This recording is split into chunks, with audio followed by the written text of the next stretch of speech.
ശമ്പളത്തിൻ്റെ സക്കാത്തിനെ കുറിച്ചുള്ള സംശയമാണ്. ശമ്പളത്തിൻ്റെ സക്കാത്ത് 2.5% ആണ് എന്നറിയാം. സംശയം അതല്ല, ഒരാൾ ശമ്പളം വാങ്ങുമ്പോൾ എല്ലാ മാസവും ഒരു നിശ്ചിത സംഖ്യ എടുത്തു വെക്കുന്നു. അപ്പോൾ ഒരു വർഷം കഴിഞ്ഞ് സക്കാത്ത് കൊടുക്കുന്നു. പിന്നെ രണ്ടാം വർഷം അയാൾ അതുപോലെ ഒരു നിശ്ചിത സംഖ്യ സേവിങ്സ് വീണ്ടും വെക്കുന്നു. അപ്പോൾ രണ്ടാം കൊല്ലവും അയാൾ സക്കാത്ത് കൊടുക്കുമ്പോൾ ആദ്യ കൊല്ലത്തെ സാലറിയിൽ നിന്നും മാറ്റിവെച്ച സേവിങ്സിന് വീണ്ടും സക്കാത്തിൽ ആഡ് ചെയ്യണമോ?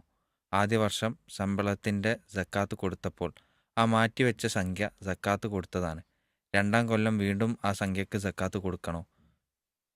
എൻ്റെ സക്കാത്തിൻ്റെ പണം അതനുസരിച്ച് വീണ്ടും കണക്ക് കൂട്ടണം എന്നൊരു ശ്രോതാവ് ചോദിച്ചിട്ടുണ്ട്. ഇവിടെ ചോദ്യകർത്താവ് ചോദിച്ചിട്ടുള്ളത്, അതിൽ നിന്ന് മനസ്സിലാക്കാൻ കഴിയുന്നത്, മുൻപ് കൊടുത്ത അഥവാ മുമ്പ് സക്കാത്ത് കൊടുത്ത സ്വത്തിന് വീണ്ടും വീണ്ടും ഓരോ വർഷവും തുടർന്ന് കൊടുക്കേണ്ടതുണ്ടോ എന്നതാണ്. സക്കാത്തിൻ്റെ വിഷയത്തിൽ നമ്മൾ മനസ്സിലാക്കേണ്ടത്, പ്രത്യേകിച്ചും ഇത്തരം വിഷയങ്ങളിൽ വർഷം തികയുന്ന മുറയ്ക്ക് ഒരാളുടെ കൈവശം നിസാബെത്തിയ തുകയുണ്ടെങ്കിൽ അത് അതാത് വർഷം കൊടുത്തുകൊണ്ടേയിരിക്കണമെന്നതാണ്.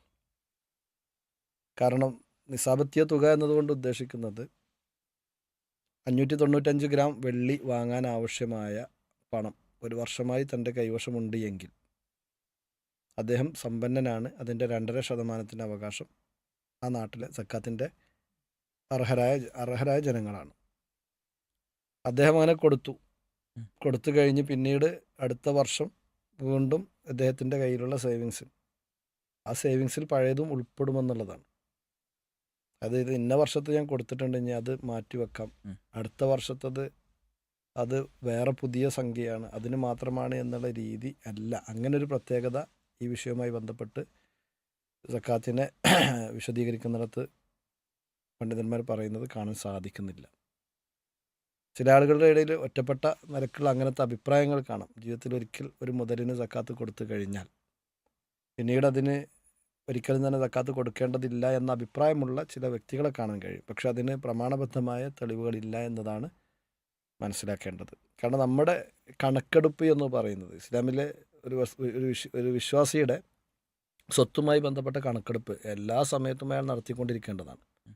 അങ്ങനെ കണക്കെടുപ്പ് നടത്തുവാൻ ആവശ്യപ്പെട്ടത് എന്തുകൊണ്ടെന്ന് വെച്ച് കഴിഞ്ഞാൽ ഓരോ വർഷവും അത് പുതുതായി അതിലേക്ക് കാര്യങ്ങൾ വരുന്നുണ്ട് എങ്കിൽ അതിൽ നിന്ന് ലഭിക്കേണ്ട അവകാശത്തിനുള്ള ആളുകളുണ്ട് എന്നതുകൊണ്ട് തന്നെയാണ്.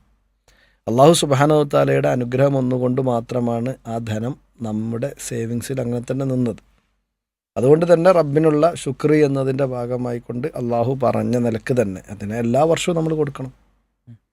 ഇപ്പം എനിക്കൊരു രോഗം വന്നിരുന്നെങ്കിൽ, അതല്ലെങ്കിൽ മറ്റു അപകടങ്ങൾ വന്ന്, അതല്ലെങ്കിൽ മറ്റെന്തെങ്കിലും രൂപത്തിൽ ആ ധനം എൻ്റെ അക്കൗണ്ടിൽ നിന്ന് ഞാൻ എങ്ങനെ സംരക്ഷിച്ചു വെക്കാൻ വിചാരിച്ചാലും അത് നഷ്ടപ്പെടുന്ന അവസ്ഥയും ഉണ്ടാകുമായിരുന്നു. അങ്ങനെയൊന്നും നഷ്ടപ്പെടുത്താതെ അള്ളാഹു അത് വെച്ച് തന്നിട്ടുണ്ട് എങ്കിൽ അതിൻ്റെ ശുക്രും കൂടിയാണ് യഥാർത്ഥത്തിൽ ഓരോ വർഷവും നമ്മളതിന് സക്കാത്ത് നൽകുക എന്നത്.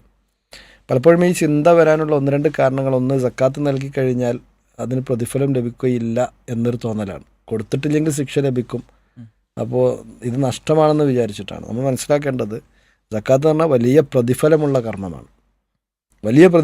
കർമ്മമാണ്. നമ്മൾ അത് അള്ളാഹു സുബ്ഹാനഹു വ തആല നമ്മോട് ആവശ്യപ്പെട്ടു, റസൂലുള്ളാഹി നമ്മളത് പഠിപ്പിച്ചു എന്നതിൻ്റെ അടിസ്ഥാനത്തിൽ നമ്മൾ ആ കർമ്മം നിർവഹിക്കുമ്പോൾ കണക്കാക്കാൻ കഴിയാത്ത പ്രതിഫലമാണ് അള്ളാഹു സുബ്ഹാനഹു വ തആല അതിലൂടെ നമുക്ക് നൽകുക എന്നതാണ്. സുന്നത്തായ നിലക്കുള്ള ദാനധർമ്മങ്ങൾക്ക് തന്നെ അള്ളാഹുവിൻ്റെ മാർഗ്ഗത്തിൽ ഒരാൾ ചെലവഴിക്കുമ്പോൾ അള്ളാഹു പറഞ്ഞത് അതിനെ ഒരു നെൽക്കതിരിനോട് അല്ലെങ്കിൽ ഒരു കതിരിനോടാണ് അള്ളാഹു വിശേഷിപ്പിച്ചത്. അവിടെ അള്ളാഹ് പറയുന്നത് കാണാം, കാമസലി ഹബ്ബത്തിൻ അമ്പത്തത്ത് സബഅ സനാബിൽ വഫി കുല്ലി സുംബലത്തിൻ മിഅതു ഹബ്ബ. അതായത് ഒരു നെൽക്കതിരിനെ പോലെയാണ്. ആ നെൽക്കതിരിൻ്റെ പ്രത്യേകത എന്താണ്? ഒരു നെൽമണിയിൽ നിന്നാണ് അത് ഉണ്ടായിട്ടുള്ളത്. ആ നെൽമണിയിൽ നിന്നും ഉണ്ടായ നെൽക്കതിര് 7 സുംബലത്ത് കതിരുകൾ ഉണ്ടായിരുന്നു. അതിൽ ഓരോ കതിരിലും 100 വീതം വീണ്ടും നെൽമണികൾ ഉണ്ടാകുന്നു. അപ്പോൾ ഒന്ന് കൃഷി ചെയ്തപ്പോൾ അതിൽ നിന്ന് 700 നെൽമണികളാണ് ലഭിച്ചത്. ഇതിനെ അള്ളാഹു പരിചയപ്പെടുത്തുന്നത്. എന്നിട്ട് മാത്രമല്ല, അള്ളാഹു പിന്നെ പറയുന്നത് എന്താ? അള്ളാഹു യുളാഇഫു ലിമൻ യശാ, അള്ളാഹു ഉദ്ദേശിക്കുന്നവർക്ക് അതിനേക്കാൾ കൂടുതൽ നൽകുമെന്നുമാണ്.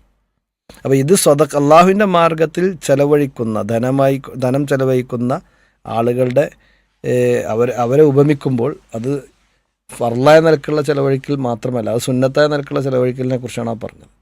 അങ്ങനെ വരുമ്പോൾ ഫർളായ ചെലവഴിക്കൽ എന്ന് പറയുമ്പോൾ അതിന് ലഭിക്കുന്ന പ്രതിഫലം എത്ര വലുതാണെന്ന് നമുക്കാർക്കും സങ്കല്പിക്കാൻ പോലും കഴിയാത്തതാണ്. അതുകൊണ്ട് തന്നെ നഷ്ടമല്ല നൽകുന്നതിലൂടെയുള്ളത്.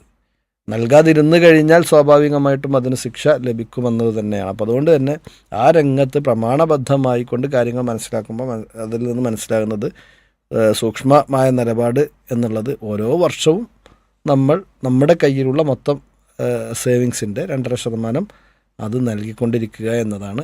ഈ പറഞ്ഞ സേവിങ്സ് 595 ഗ്രാം വെള്ളി വാങ്ങാൻ ആവശ്യമായ രൂപത്തിലുള്ള ധനമായിക്കൊണ്ട് ഒരു വർഷമായിക്കൊണ്ട് നമ്മുടെ കയ്യിലുണ്ട് എങ്കിൽ ഓരോ വർഷവും നമ്മളത് അതിന് 2.5% കൊടുത്തുകൊണ്ടിരിക്കണമെന്ന് തന്നെയാണ്.